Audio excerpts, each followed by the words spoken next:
Hello, everyone. Can everyone hear me? If you can hear me, use the emoji to give me a thumbs up. And my name is Benny Dukunda from VVOB in Rwanda. I'm an education advisor. That's my introduction. Then let me be kind to say good morning, good afternoon, good evening, wherever you are in the world. And you can do the same by typing in the chat function in your own language, like your mother language. If you're in Rwanda, then write Mwiriwe in the chat function of from Rwanda, and then go well. Katrien, thank you so much. I can't read that. Bonjour, Mwiriwe. Shubdayum, yeah, thank you. I cannot read that. Oyaore, thank you so much. Muraho. Great, interesting. I love this already. Manheru. Okay, I don't know where that is from, but it's great. Yeah, so Masikati, great. Yeah, so as Habari Zenu, that's from Kenya, Kiswahili. I noticed that. Great. Yeah, so as we are inviting every other participants who are still joining, let me remind you that today's intentions. Maribizia. That's great. Thank you. Today's webinar is part of School Leadership Matters webinar series that is delivered by African Center for School Leadership, which is a coalition of partners in Africa committed to the promotion of effective school leadership and in Africa by bringing together partners that offer professional development services, research, policy advice on effective school leadership. So they're experts. And the Africa Center for School Leadership is coordinated by the Association of the Development of Education Africa, ADAYA, Education Sub-Saharan Africa, ESA, and VVOB, Education for Development. And additionally, the School Leadership Matters webinar series is co-led by VVOB in Rwanda, together with other partners, including UNESCO, International Institute for Capacity Building in Africa, ICBA, the Institute for Educational Planning and Administration, EPA, under the auspices of UNESCO at the University of Cape Coast in Ghana, including Nottingham Institute of Education at Nottingham Trade University in the UK and Addis Ababa University in Ethiopia. Yeah.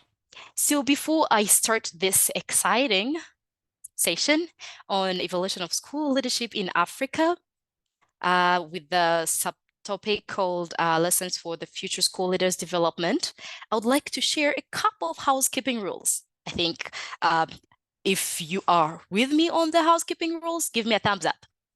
Well, rule number one, this webinar will be recorded and made available later on at the Africa Center for School Leadership website. And if you are not happy with the recording, thank you as well. And if you're not happy with the recording, please let us know in the chat function. And rule number two, the slides and any additional materials shared by the keynote speaker, of whom I'm going to introduce soon, will be made available on the Africa Center for School Leadership website again.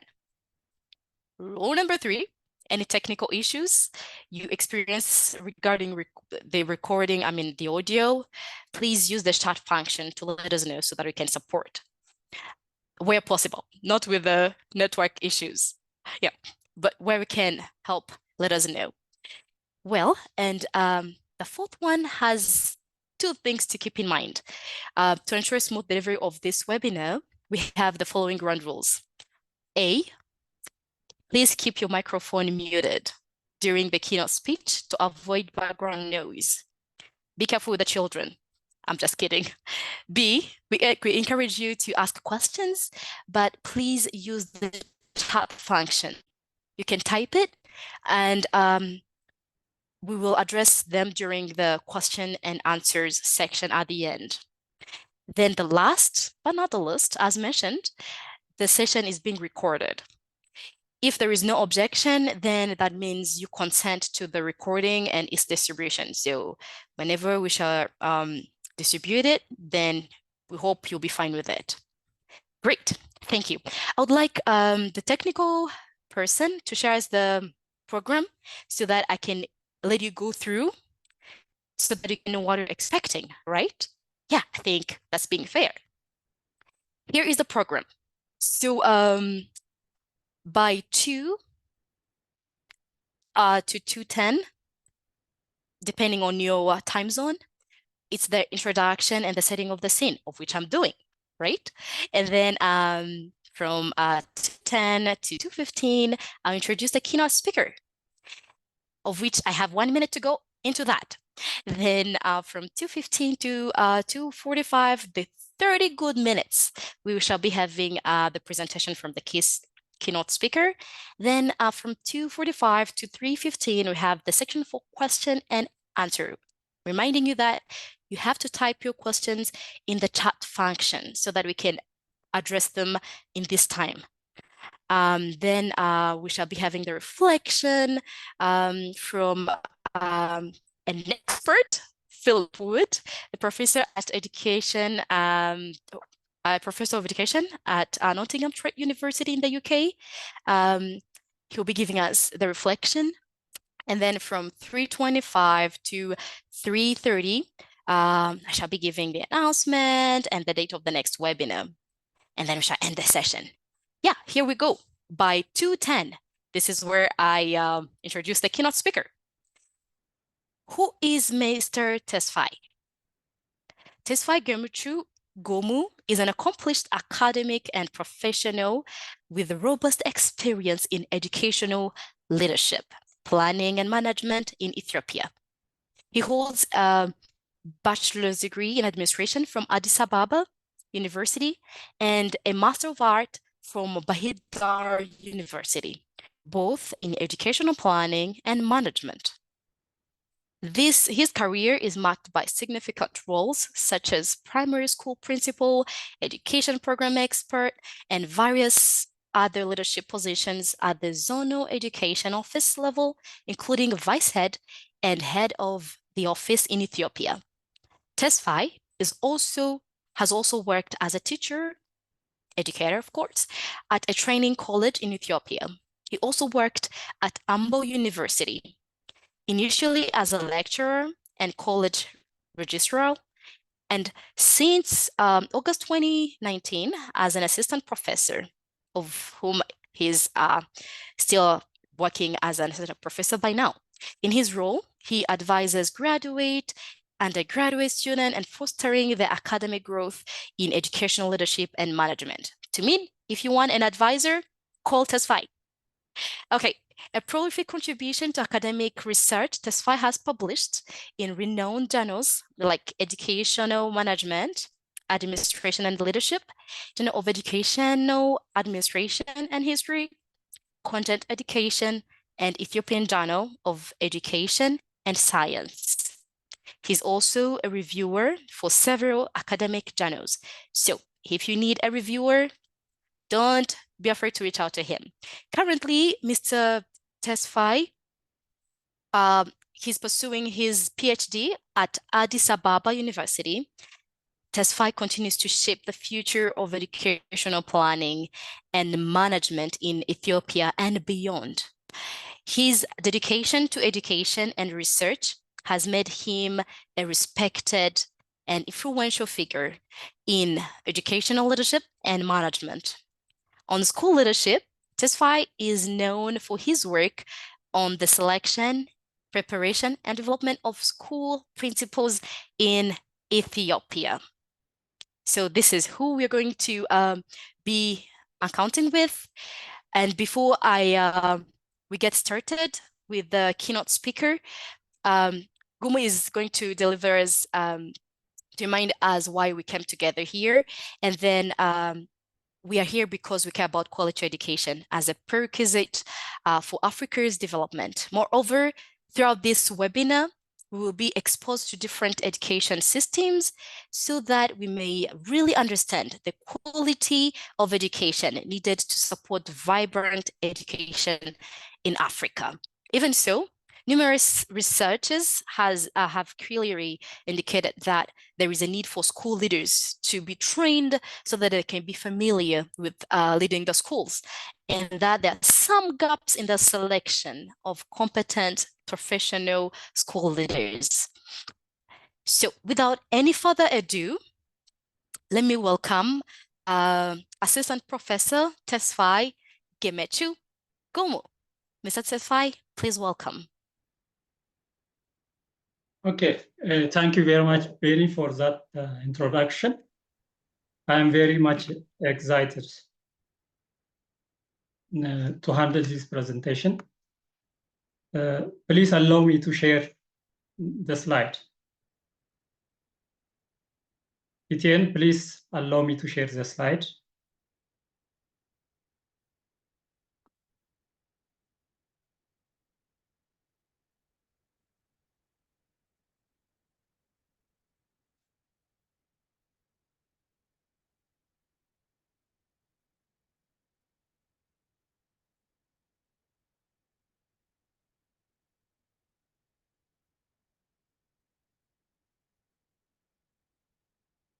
Okay, thank you very much. I am very much excited to deliver this presentation.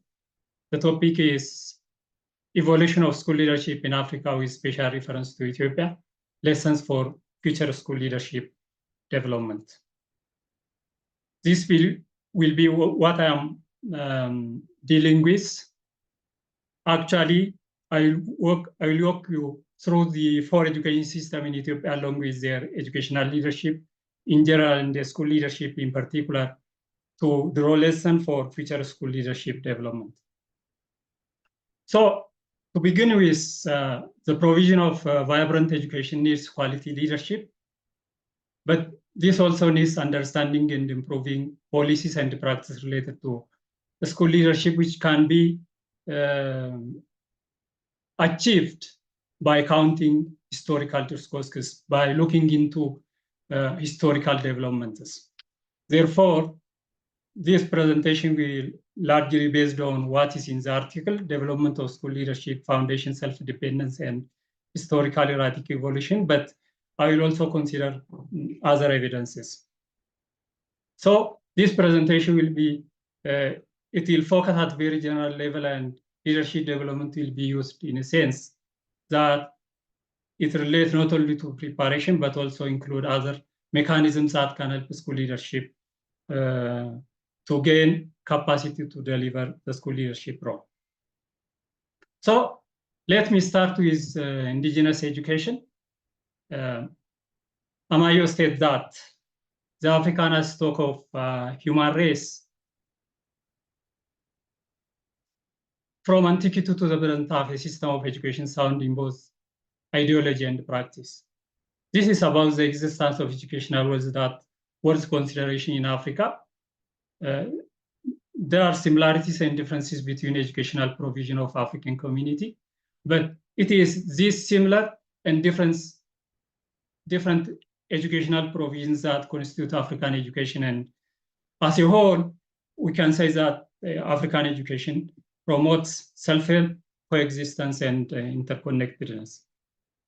In the case of Ethiopia, I would argue that it's a country of 4 education systems which are alive still today and operational. For instance, Bekele states Ethiopian education as having 2 dimensions, traditional and Western education, but other scholars established that traditional education itself is of 3 aspects: indigenous, church, and Quranic education. What is usually emphasized as a traditional education are indigenous, church and Quranic education, but Termingham warns at that any account of Ethiopian education must recognize the contribution made by different religious, let me read again. Any account of Ethiopian education must recognize the contribution made by different religious, linguistic, and cultural communities. this is a warning about the need to consider indigenous education as well. The unit of analysis of such education are families and communal members who are responsible for educational provision and leadership as well. There is no separate position for leadership. There is no separate position for teacher, but community as a whole and family in particular are responsible for this educational provision. The second system I'm dealing with is church education, which is most recognized and unique kind of education provided by Orthodox Church. This has been in operation since 330 or 4th century and primarily for preparing religious servicemen, but it also prepares civil servants, at least in the past.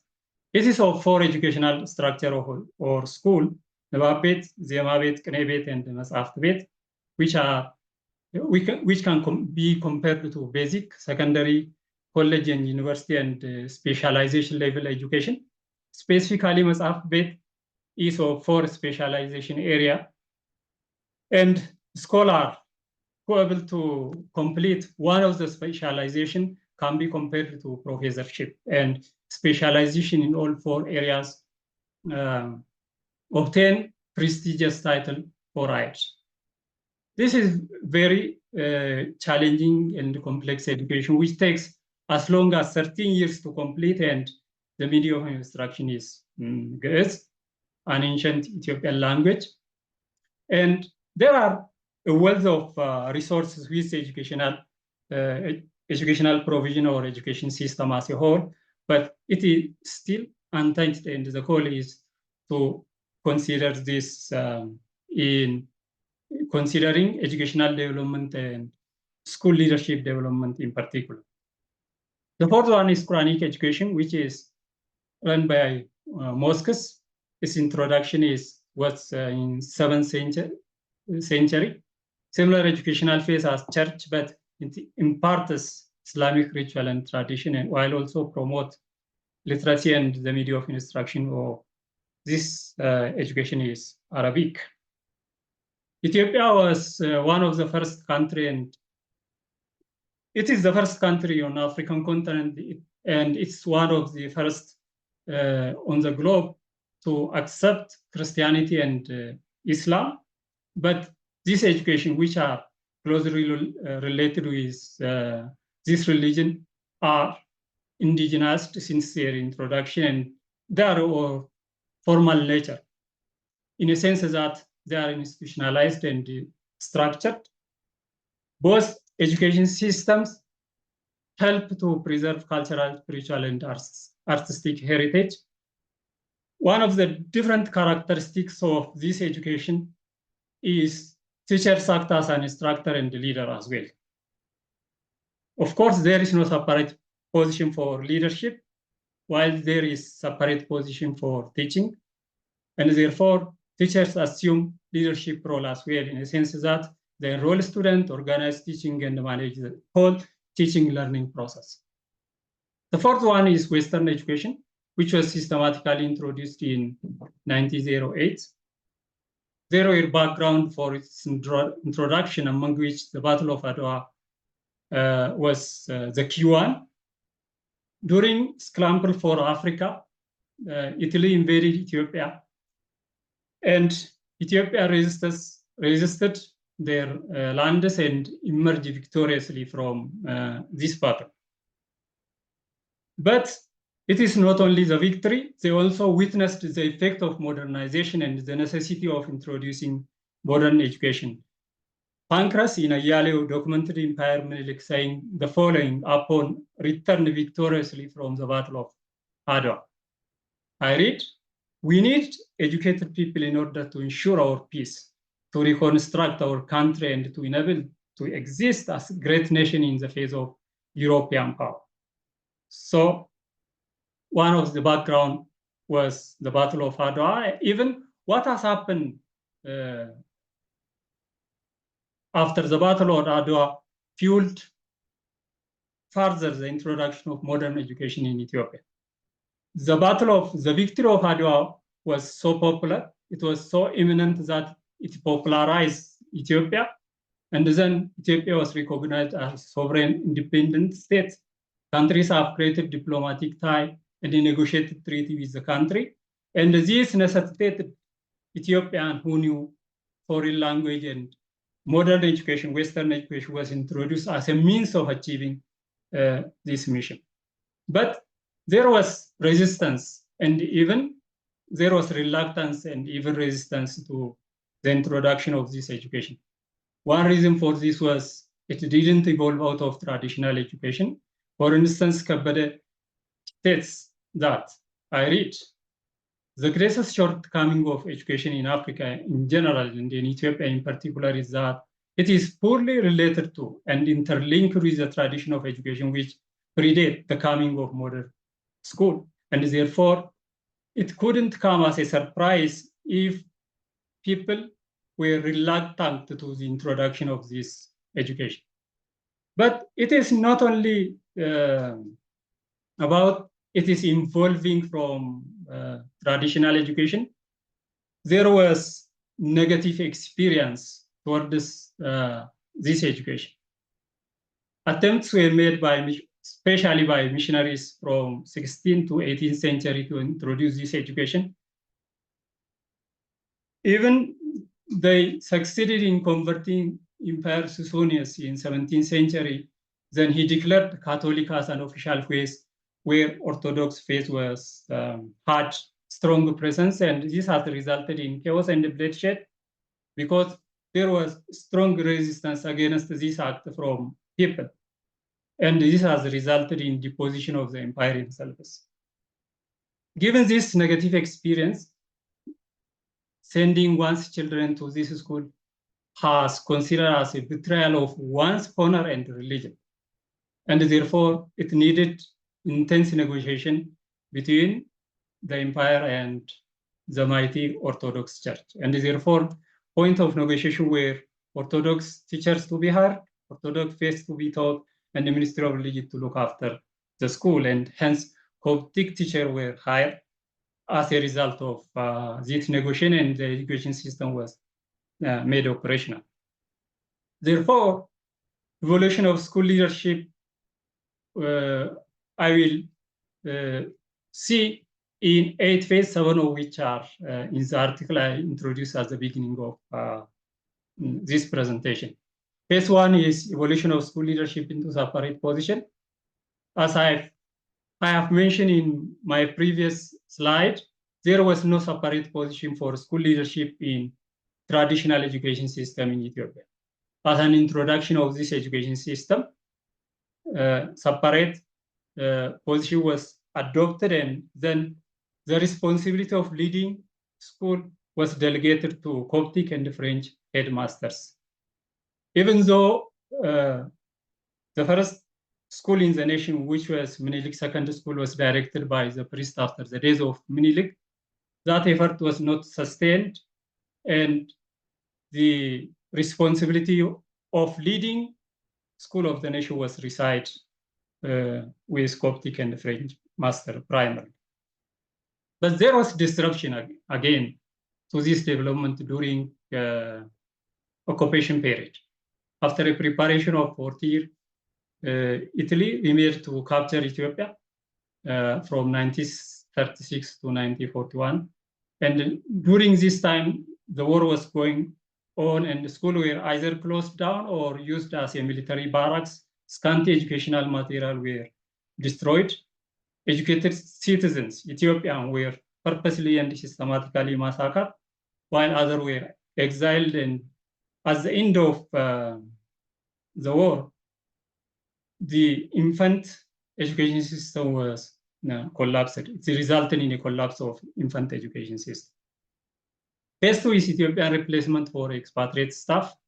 After liberation, there was a sense of urgency to reopen school, but as a result of extermination of Ethiopian, there was no educational forces to staff administrative as well as teaching forces.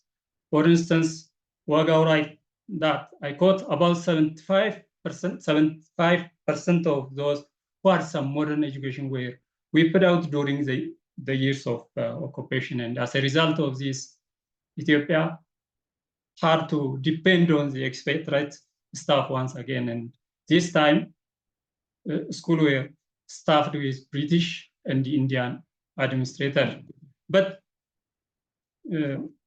during second half of 1914s, Ethiopian teachers started to graduate from teacher training school in Addis Ababa, and as a result of this, names of Ethiopians started to appear in the list of school leaders of the nation, and this can be considered historical development in the history of school leadership development of the nation. Phase 3 is commencement of Ethiopian principal preparation, which was initiated in 1950s. There were a number of situations that necessitated the preparation of school leaders, such as fast growing of school and the fast growing of enrollment, economic, psychological, and pedagogical dependence of implication of this, and administrative and intellectual confusions that resulted from staffing different schools.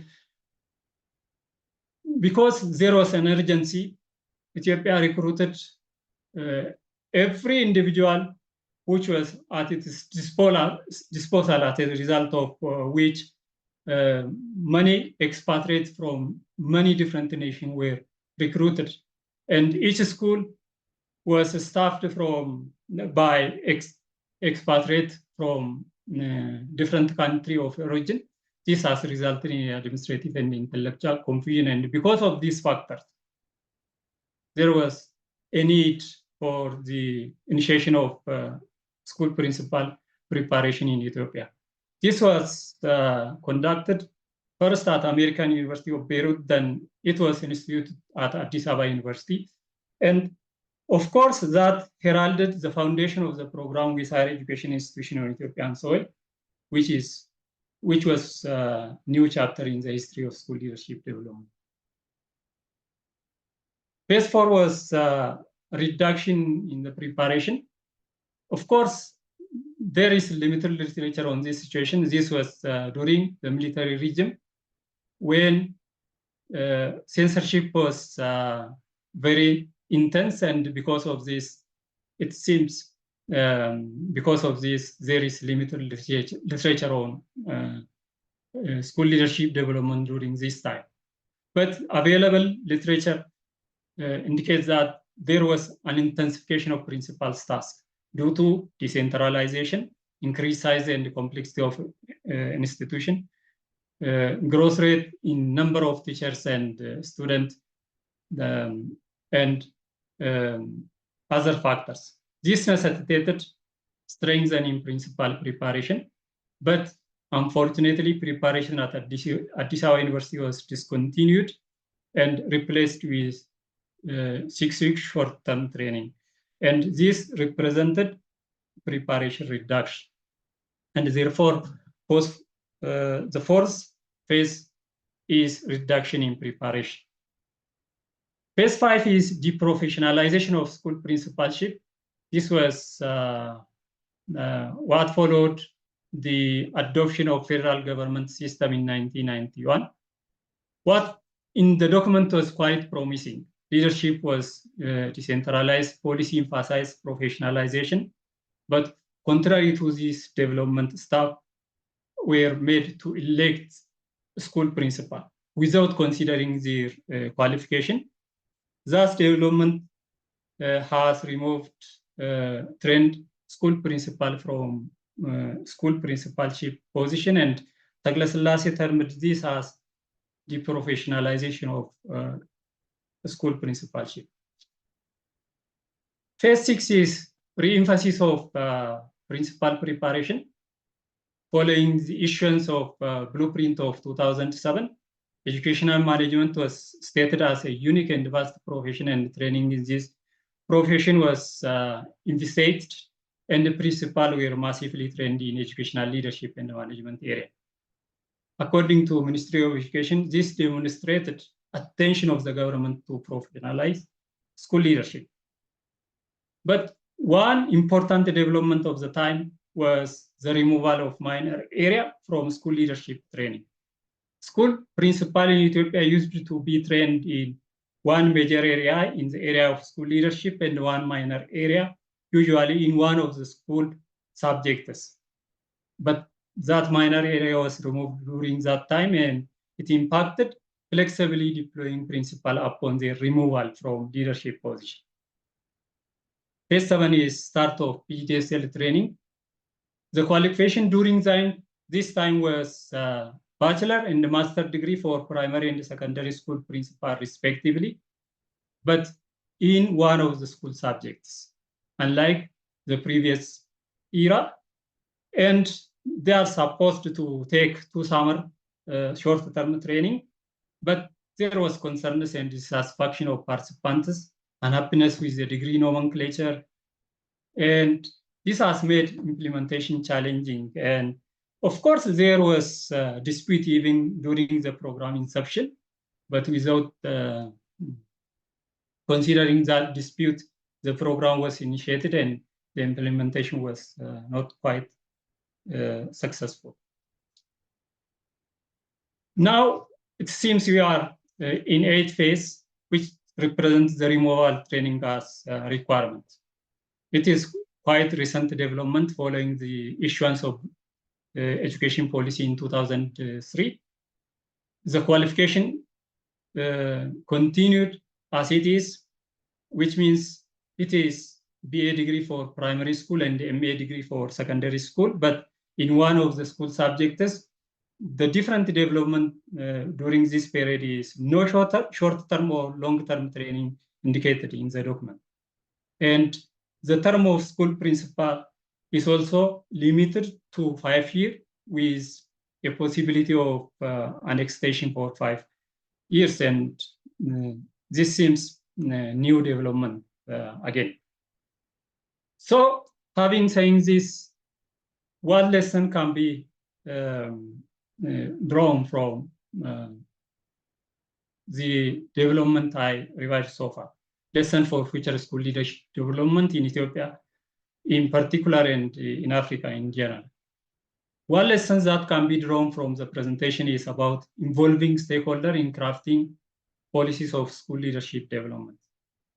As I have already discussed in my previous slide, programs were used to be initiated and reduced against the will and the participation of principals and educators. What Taddese et al. Termed recently as coercive strategy for reforming education. This actually poses challenge in implementation. Inducing participation in policy formulation and execution, therefore, is very essential. And this can increase enthusiasm of participants into the program and can enhance program success as well. And therefore, one lesson is about inducing participation in policy formulation. The second lesson that we can draw from the presentation is about the need of focusing development program and activities on equipping principals. As I have discussed in my previous slide again, while there was an intensification of the task of school principalship, there was a reduction of the program. There was deprofessionalization of school principalship, and this can't help the achievement of school leadership tasks. And therefore, there is a need of helping focus on legitimate concern of school leadership and engaging the precision of the development arrangements against the developmental need of school leaders. The third lesson that we can draw from the presentation is about the necessity of considering resources invested in previous program in initiating subsequent development program. Development entails significant investment of resources, and there is a need of considering this in adopting and executing subsequent policies. For instance, there was an ignorance of such resources during deprofessionalization. Even there was a tendency of ignoring such resources during current reforms, and therefore there is a need of building on and using existing skill and expertise available in the education system. This can help avoid unnecessary costs in preparing new school principals. The fourth is about ensuring consistent program. As you have seen, there is a fluctuation of development program, fluctuating back and forth, and therefore there is a need of ensuring consistency because the achievement of educational goal needs sustainability of school leadership as well.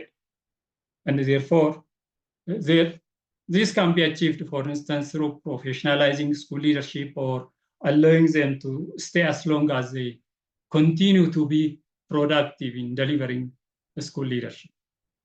The fifth one is about avoiding misunderstanding or misintroduction of changes which can be subsequently challenging. An example for this can be the massive training of school principal, during which the minor area was removed. As a removal of that minor area, when individuals were qualified at degree level, they were actually made to be deployed with their diploma qualification. This has resulted in psychological problem. It also resulted in reluctance of potential candidate to come to school leadership position. That was quite challenging, and therefore there is a need of avoiding misintroduction of challenges. And the final lesson that can be drawn is about including indigenous resources in leadership development activities. As you have seen, the introduction of modern education in general and the initiation of school leadership in particular was not based on the indigenous resources, but indigenous resources can help.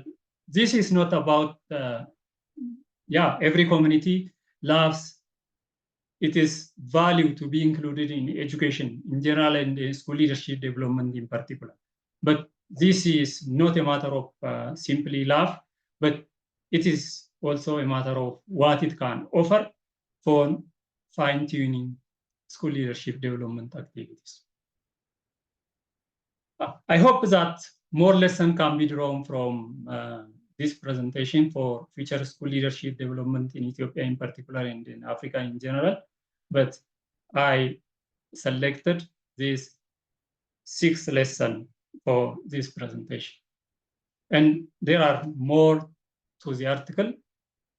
I cover in the presentation a minor part of the article, and therefore I invite to read the whole article, and these are references I used for the presentation, and thank you very much for your attention.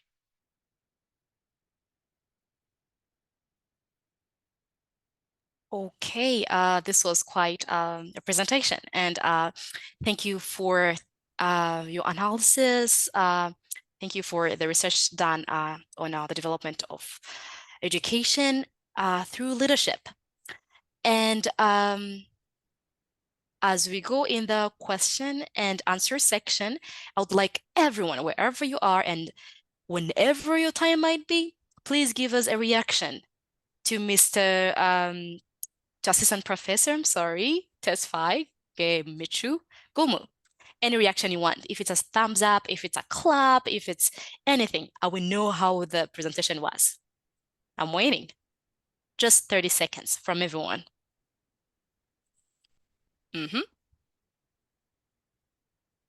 Okay, well done. Yes, thank you, Doris.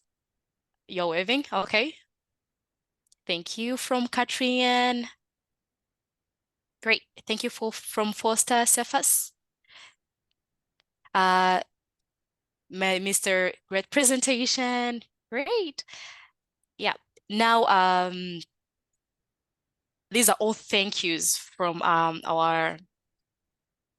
thank you for the presentation. Yeah, so these are the thank yous from different people who are now following us in this webinar, and let's now open officially the Q&A section. I've tried to track some questions in the chat function, and as people keep asking, I will be reading them louder. So let's start with Dr. Faye Jose. He said, very interesting historical analysis of the development of school leadership in Africa, in Ethiopia, I'm sorry. The question is, what's your take on fixed term contracts from principals? This is a tricky one. Is this a policy position / practice that should be promoted in other African countries? Let me read the second question. I hope you are nodding down, Professor Tesfaye. The second question is from Oswell. He said, thank you very much for the wonderful and informative presentation. I'm just wondering how issues of gender inclusivity featured in your research. Were there any female principals / school leaders? A very nice one. The third is from Foster Cephas. He said, thank you for the presentation. I'm so excited. I'm so appreciated. Okay, I'm so appreciated the context and the evolution of school leadership in Ethiopia. Okay, this is a thank you note. Great. The other question is from Abdishakur Tara. He asked, I'm just wondering how issues of gender inclusivity featured in your research. Yeah, he just quoted the other question of female. Yeah, sorry. If they were there. Yeah, sorry, Ben. This question was presented one of the participants, so I was just forwarding to you. Remember? That was my role. Oh, great. Good. Thank you, Abdish. Yeah. Any other question, please, Abdish? You can forward it to me. Thank you so much. Tesfaye, please welcome. You can answer those 3 questions as posted. Okay, thank you You're very welcome. much, Benny, and thank you, participants, for the questions. Regarding the policy and practice issue, I think the taking away from this presentation is not about the fluctuation. So in Africa, if we want school leadership to support the provision of quality education, we have to ensure the sustainability of school leadership. Sustainability regarding practice, sustainability regarding policy formulation. I think the key takeaway in that respect should be seen in that light. The gender issue, yeah, this article and my presentation depends on the historical account, historical sources. I couldn't generate adequate information from those sources. But in Ethiopia, gender inclusivity has its own limitation. I attempt to consider this in my other articles. For instance, currently in school leadership force, there are only about 14%, 1/4 female school principals in the role. There are limitations in that respect, but I couldn't include in this article because of lack of evidence. But now it is very clear that, of course, Ethiopia has made a number of efforts, including preparing separate leadership training program for female, but that couldn't improve much the gender inclusivity. And I feel that we have to do more than that in order to achieve gender inclusivity. Thank you very much.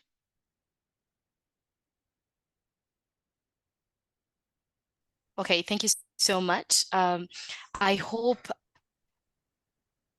Tesfai tried to give us the quickest answers possible, and thank you so much. But I'm very flexible to open the space to any participant who feels like adding something on this question. If you have a comment, please raise your hand so that we can allow you to comment on one of these questions as we continue answering them. Another question we have from Katrian is there today a great distinction between private and public schools? I don't know the specific situation of your country. Very nice question indeed. Mr. Tesfai, you can answer this question if you don't mind me asking. Thank you. Thank you very much for that question as well.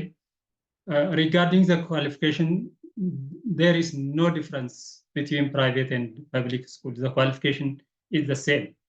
But I think private school faces a number of challenges than government school in hiring qualified school principal. There is no, unless and otherwise they finance themselves, there is no training arrangement for private schools. There is no sponsorship from the government for private school. They have to finance themselves. Therefore, the usual trend is that they hire school principal who are trained by the government. Therefore, there is no separate training for school principal in private school, but the qualification is the same. And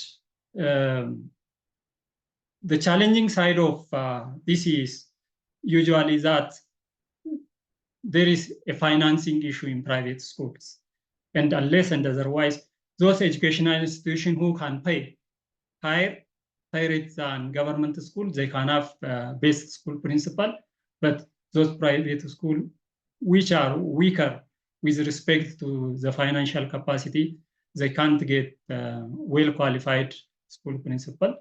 The problem is that, and regardless of this issue, the qualification of private wing and the government wing is the same. Okay, great. And regarding this specific question, I feel like there might be people from participant side who wants to share as their experience from their countries. So please feel free to raise a hand so that we can hear from you as well. The next question is from Rose Wahome. She asked, what systematic changes do you see as necessary to make school leadership in Ethiopia effective and sustainable? This is a good one. Yeah, that's actually a very good question. I would like to mention two things in this respect. Yeah, it is important that we should sustain school leadership in order to achieve sustainable educational goal, in order to achieve quality education in a sustainable manner. That is very essential. And in order to achieve this goal, I will recommend two issues. One is about professionalizing school leadership, like other workers. Professionalizing school leadership means helping them to practice school leadership to highest possible level. It's about delivering school leadership with professional ethics, and therefore one recommendation I made is about professionalizing school leadership. Number two is about helping school leader to stay in a school leadership position as long as possible, as long as they continue to be productive. Okay, so if you're a school leader. Yeah. Good, thank you. If you're a school leader following us, please, Tesfai is telling you to keep being a school leader as long as possible so that we can see the impact. Great. The next question is from Abdish. He said that he's wondering of what are the main challenges in standardizing the role of head teacher. Obviously, any CPD program for head teachers must be based on baseline assessment of need. So then the challenges, he wants to know what might be the main challenges in standardizing the role of head teacher. I think one of the challenges that we are facing in Ethiopian education system is the pay structure. The current pay structure has no much difference from the pay senior teachers receive, and therefore it is not attractive for school principals to stay in school leadership position. I think the main challenge is this one, what school principal usually cites when we discuss with them. If the pay structure is not that much attractive, we can't retain capable school principal who are of tremendous experience, and therefore, if the pay is not in a position of improving, then school principal will become a training ground of newcomers. Therefore, one of the challenges that we face is the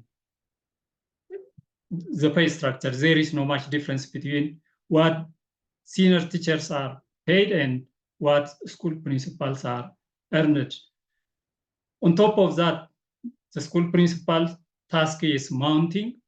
There is a lot. Again, not only lot, the time they spend on school leadership task is not only limited to regular time, it extends over night and over the weekend. And because of this, individuals are not much interested in retaining school leadership, in achieving school leadership position.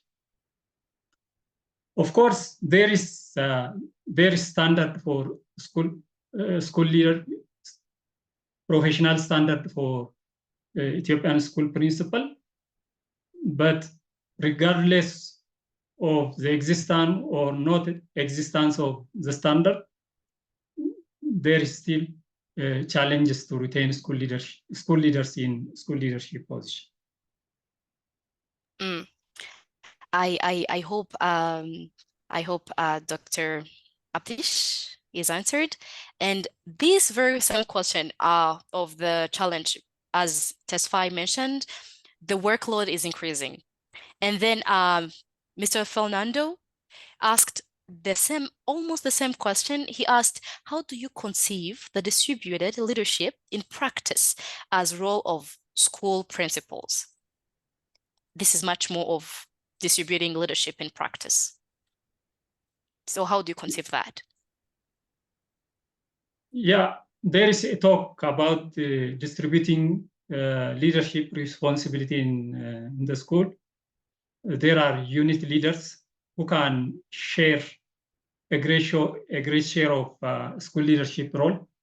Department heads also assume certain kind of leadership. And there is an arrangement in Ethiopian education system for implementing distributed leadership. But in practice, it is number one individual who is responsible for the overall roles. And therefore, the leadership load inevitably lies with the school leaders. But in the official document, there is provision for distributing school leadership. There are responsibilities for vice principal, unit leaders, department heads. Even teachers are assumed to are needed to assume certain kind of leadership responsibility. Of course, there is provision for distributing leadership, but the responsibility, the major responsibility resides with the school principal, with individual number one. So you're meaning he's the one to take a lead and then assign everyone the role, but him being the leader, the first leader. Good. And then as we come to the end of the questions that I'm seeing in the chat function, this question is from Mr. James Blewett. He asked, to what extent are school leaders held accountable for academic attainment? And typically, how effective are accountability mechanisms? Is there any discernible trend towards greater accountability? This is still on the workload of the principals and school leaders. So to what extent do you think school leaders are to be held accountable? And how effective are accountability mechanisms? And then the third, or C of the question, is there any discernible trend toward greater accountability? Okay. Again, thank you very much for that question. Regarding the accountability, there are mechanisms. School principals are made accountable, including removing them from school leadership position. Even sometimes in certain region, accountability appears very frequently, sometimes to the extent which is not expected at normal situation, in normal situation. I remember one of the region offered a circulation to the district education office not to remove school principal without the consent of regional education bureau. This was because of the high prevalence of these accountability mechanisms. But the problem is that regarding their concentration on instructional leadership, we do have also a problem that has to be stated in this respect. Yeah, there is what is called perspective taking. School principals are supposed to be supported by educational officers, either from district level or zonal level. They go to school with certain kind of checklist. Then school principal want to achieve what these individuals are concentrating on, because their career structure is tight. Their career structure is handled by this individual, and therefore they do not want to disappoint this individual. And therefore, usually they concentrate in their role on the issues they actually bring to their office. Unfortunately, these individuals are concerned not only with what's happening in actual classroom. They usually concentrated on administrative issue, which has no much connection with teaching learning process that is taking place in the classroom. Therefore, I think in order to shift the attention of school principal, we have to shift the attention of the educational officers as well. And therefore, okay, there is a problem in that respect as well. But in order to remove that problem, we have to also concentrate on the district level as well as on the zonal level as well. Okay, thank you so much. And I guess we are being enlightened even more than I thought, because there are so many questions coming along. I want everyone to take a glass of water, and then you sip on it, you keep moving. We have another question from Samayila. The question is, why was tenure of principals set at 5 years? I don't know which context Samaila is asking from, but why was tenure of principals set at 5 years? Thank you very much again for that question. The reason for limiting school principal to 5 years is not yet clear even for me. It's a quite recent development. I think there is such experience in other education system.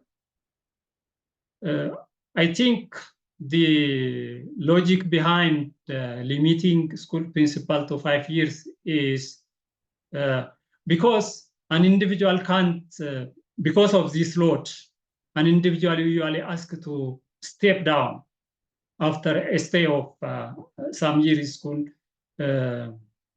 leadership position.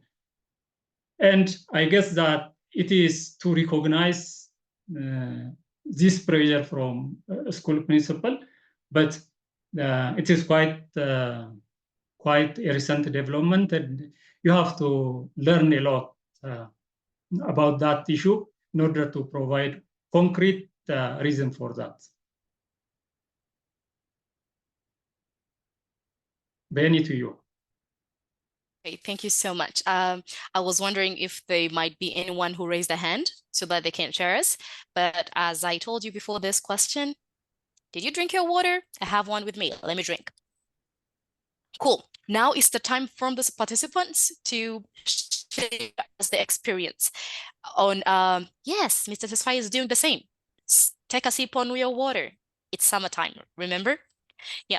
So as we go on, we want someone who can share us the experience in the question. There is Scotia.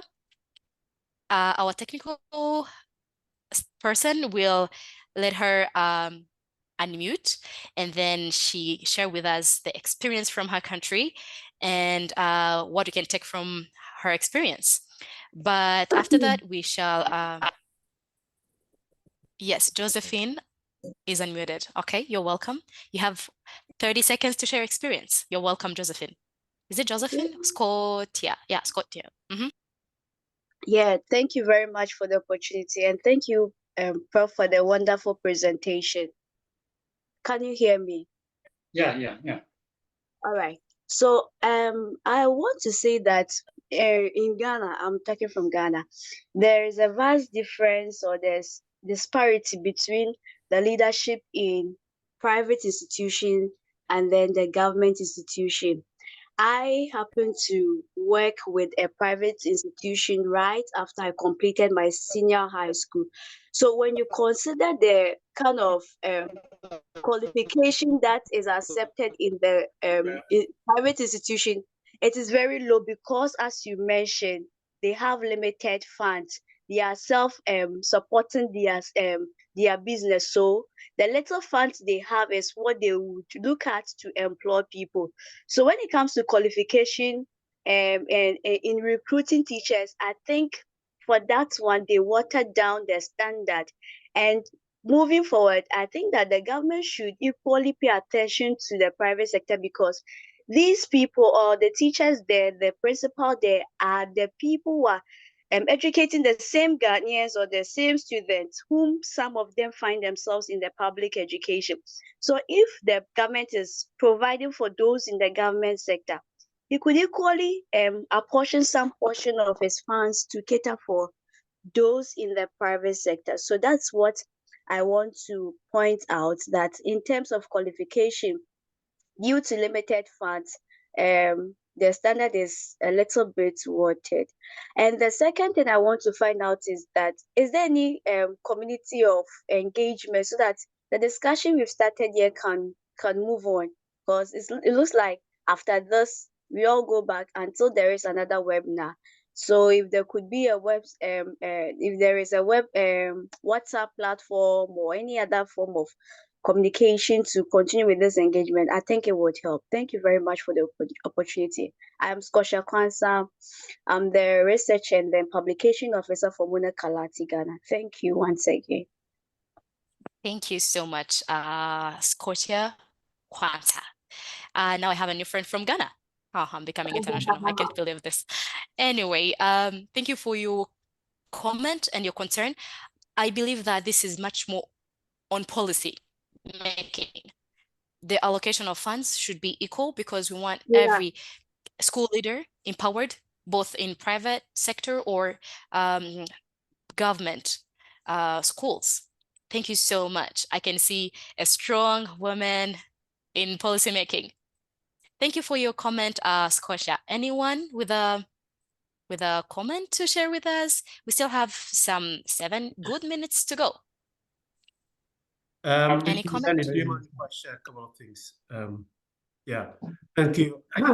I think James made really quite good point in terms of accountability and how effectiveness of these accountabilities are. I think we should recognize one of the challenge for accountability within the school leadership is mainly around the system. Either the system is not there, or the system or the mechanism of accountability is very weak or very poor.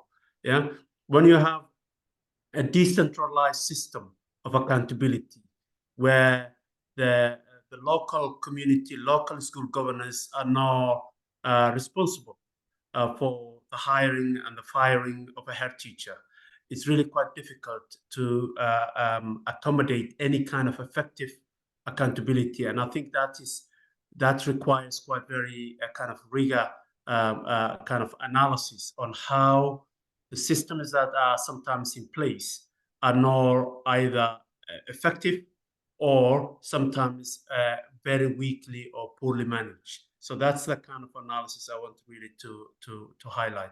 The other point, very interesting, non-state sector. I think we sometimes try to disregard the role played by non-state sector in education. In sub-Saharan Africa, the role of the non-state sector is growing.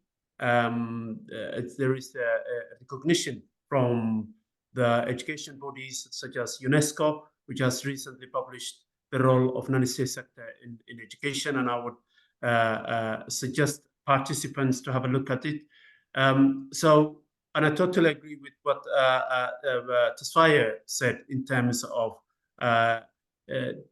discrimination or differentiation from that sector. It doesn't actually exist.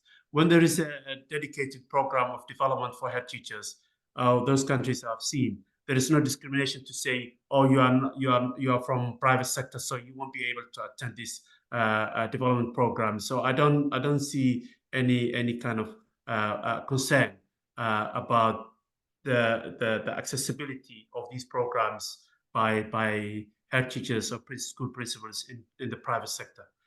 Sorry, I took longer than I expected, but that's the point I want to make. It's okay, and it's really profitable to everyone here because accountability is one of the issue that we should be accountable to. Yeah, so accountability really counts in school leadership. Thank you so much, Abdish. And Scotia asked about the community after the webinar, and I consulted the experts from African Center for School Leadership, and then they say that we are going to explore on that if we can have a community or the alumni from this webinar, but still under discussion. Great. So I can see that we don't have any other question. Oh, okay. I have another question from Samayila. This question is about professionalism. She said, is the professionalism and school leadership of principals being undermined by political interests? It looks like education decisions have no bearing with pedagogy. Okay, it looks like that's how she says it.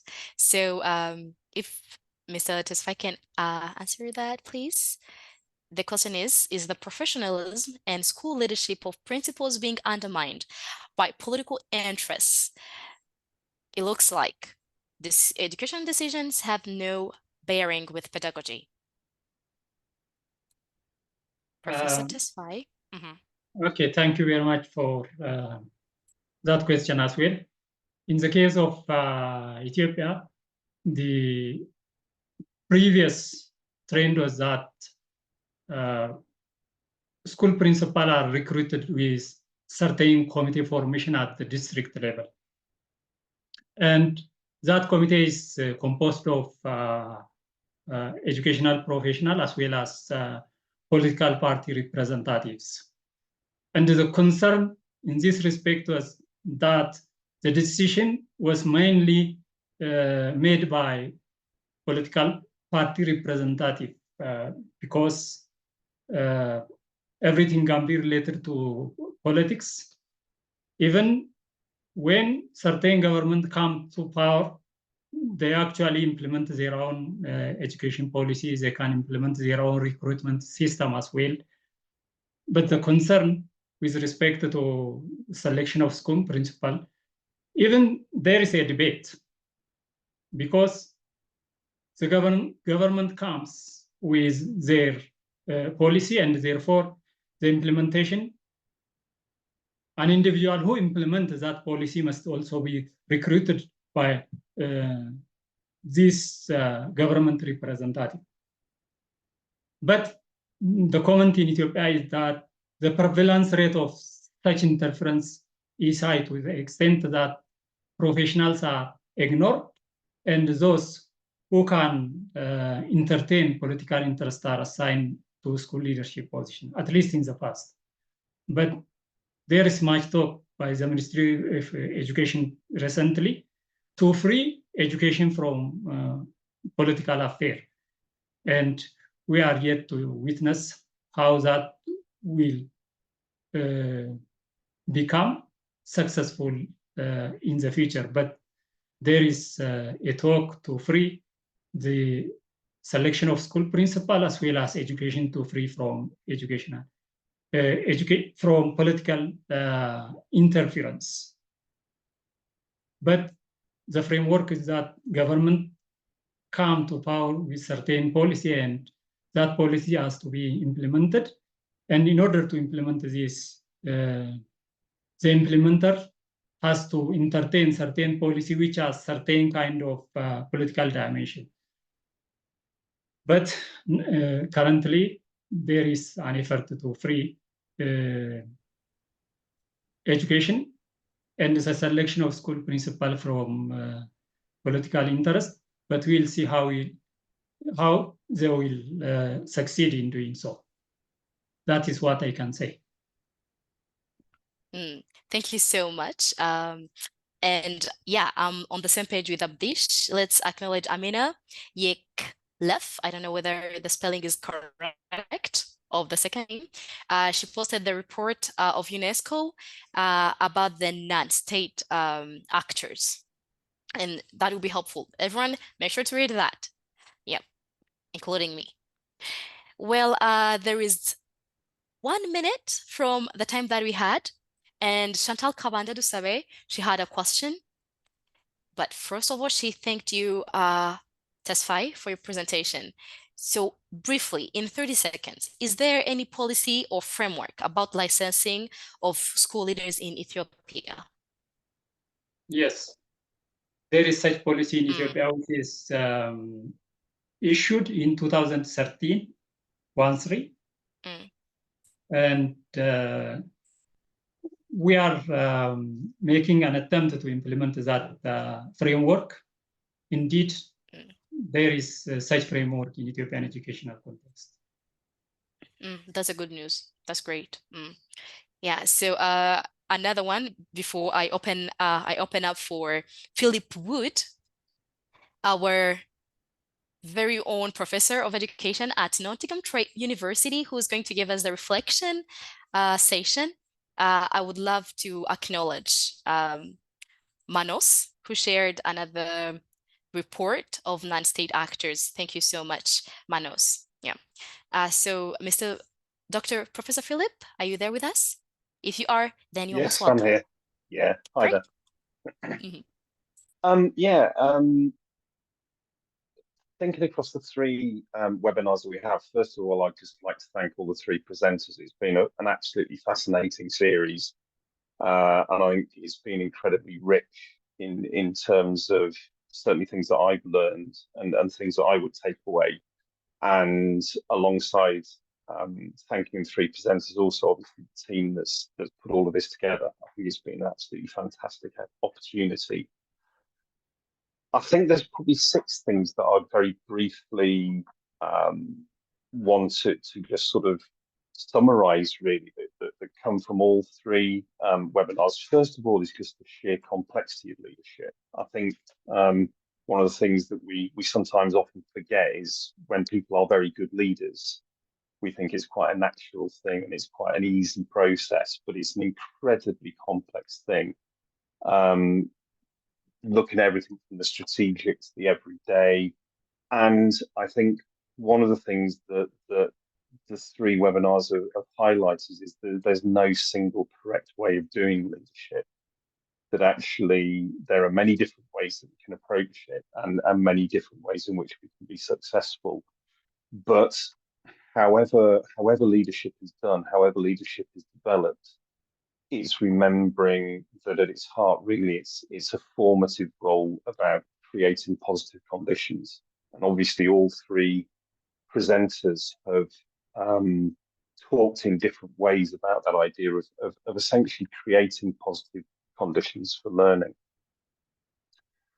I think one of the things that's really important, that my research is around change. Can everyone? Oh, network. My research is very much around processes of change, and I think today is a wonderful example of how, when we're trying to create change, we really do need to try and understand our past and our contexts to begin to understand how we can create positive change in the future. And even though we've not talked about it really explicitly, one element of that I think is really important is not being tempted by policy tourism, not just taking ideas from other contexts and trying to apply them to our own without careful considerations of how that might play out. And that as a consequence, when we're thinking about how we're going to change things, we have to do it really carefully, and we have to be very aware of bringing around purposeful change.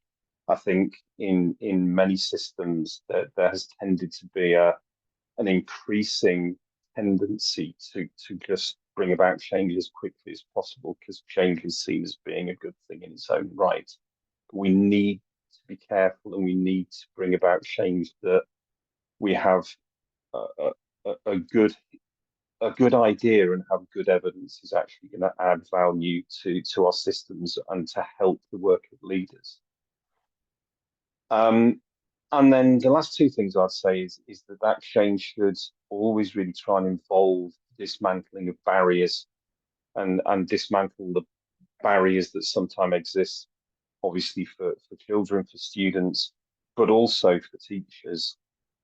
And that as a consequence, really, perhaps central to what we should be attempting with leadership is to develop a form of leadership for social justice and leadership around inclusion, which was obviously a big consideration when talking about gender. So those are some of the themes. I would just leave you with 2 or 3 provocations, really, to sort of think about. First of all, the centrality of learning. Obviously, we talk a lot about trying to help students learn in the most effective way possible. But I think we have to remember that we need to work with one another in the ways we have in these webinars, but also in terms of leaders helping teachers and vice versa, that actually we're all learners. We're just learning different things and in different ways, and trying to create really generative communities around learning. I think something else that I will take away, and that I think is worth a lot of consideration for us, is that sitting at the center of each of these 3 presentations has actually been the bedrock of culture and the importance of culture, and that culture is sustained, is changed, is developed in a positive way through dialogue. And therefore dialogue as a process within schools, within systems, between systems, is incredibly important. And that in giving ourselves a really strong sense of what it is we're trying to achieve, not to forget to spend time storytelling. One of the things I've loved about, I've been a school governor for a long time in a very tough school in a city in England. And one of the things that the head teacher regularly does is to tell the students stories about the students who have been before, about themselves as a community, because that actually enlivens the culture and helps to bring positive change and a strong community sense of community. And then finally, and I think this is often not said enough, is that I think we have to be really clear about supporting our leaders, because whilst accepting they have an immense responsibility, an immense role to play. They can't do it alone, and they're all part of and should be part of a community that they support, but hopefully supports them in return, to create a healthier community, whatever that might be. So those are my thoughts. But just to finish off with, again, just a huge thank you to everybody who's been involved. It's been a fantastic series. Thank you. Thank you so much, Professor Philip Wood. I'm going to come up on the 3 key points that he mentioned. First, we have leaders, they should help to develop positive communities around learning. Secondly, dialogues are important as much as storytelling to our children, to our students. Thirdly, support our leaders because they can't do it alone. Thank you so much, Philip Wood. And as we are going to come to conclusion, I'm thankful to everyone who participated. But before I go any further, you're going to type one thing that is your takeaway. One thing. Don't type more than one. Use the chat function, type one thing that you're going to take as your takeaway. And then you'll be digesting on that after this webinar. So now this is the time for the announcement and the closing. I would love Etienne, our technical person, to share us the announcements for the next webinar so that we could attend. Amina took away stories. Well done, Amina. Yeah, stories.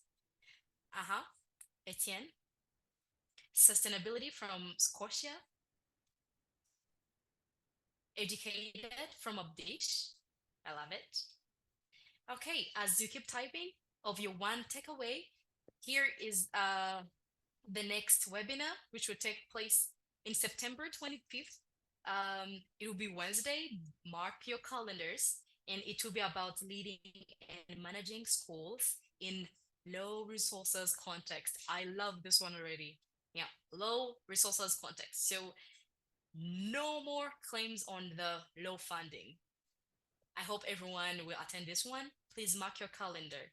And as I keep reading through one takeaway, Faye Hoser took away centrality of learning, and then Doris took away the leaders to create a positive environment for student learning, and then Chantal, professionalism, and Unia, there is a multitude of barriers to students and teachers' achievement, hence the need for support. I love it. Now, as we conclude, I hope you had a wonderful time with me and with Tesfaye and with Philip, and I enjoyed your questions and your participation as well. Thank you so much for today. And in your mother language, tell us goodbye. And then we are going for our other activities and other endeavors. Please, you're welcome. Abdi Shakur Naba Gedeyo. Amina Masalama. I love it. Okay, great. Yeah. Keep telling us goodbye as you go, Doris. Finiwega. Finiwega, Doris. Kwaheri. Kwaheri Gladys. Great. Unia Welaba. Weraba. Manos Yasas. Rose Twananei. Great. That was a good one and a hard one. And then Muago. Okay, good. Bashale Bueno. Thank you so much. And Chantal Morabejo Chantal, that's Kinyaranda. And thank you so much for your time. We still have 2 minutes to leave the room. So thank you once again. Have a wonderful evening. Have a good morning. Have a good afternoon, wherever you are. Bye.